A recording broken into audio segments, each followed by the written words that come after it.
interest rate.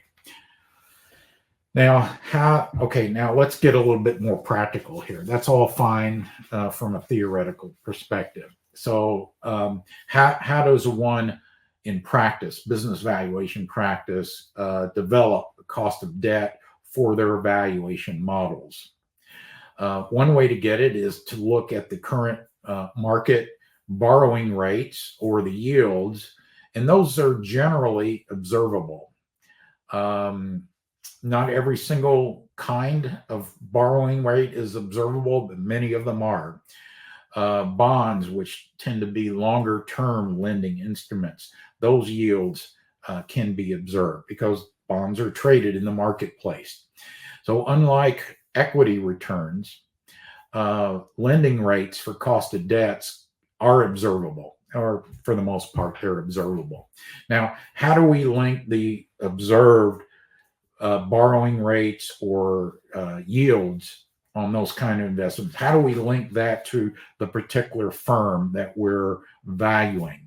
Well, we have to have some idea or make an assumption about the firm's default risk, because we can observe different lending type instruments, and we can observe those instruments as being relatively risk-free or very risky or something in between. But in practice, what's the risk, the default risk of our company?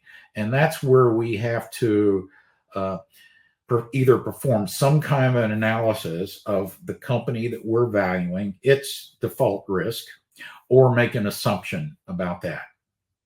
Now, how do we do that?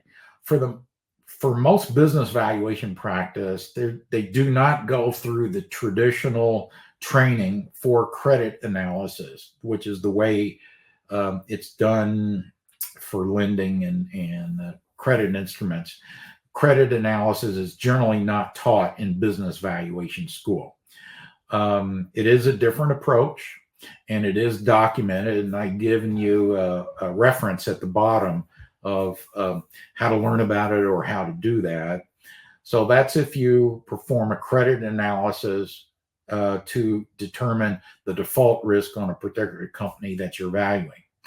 Alternatively, and a lot of business valuation practitioners do this, this is for SME valuations, they assume something about the default risk. And that comes from something that was taught, at least when I went to some seminars. Just assume that they're BAA, and that'll be good enough for these purposes. So one way or the other, either do your analysis for SME valuations or assume that it's something similar to BAA credit risk.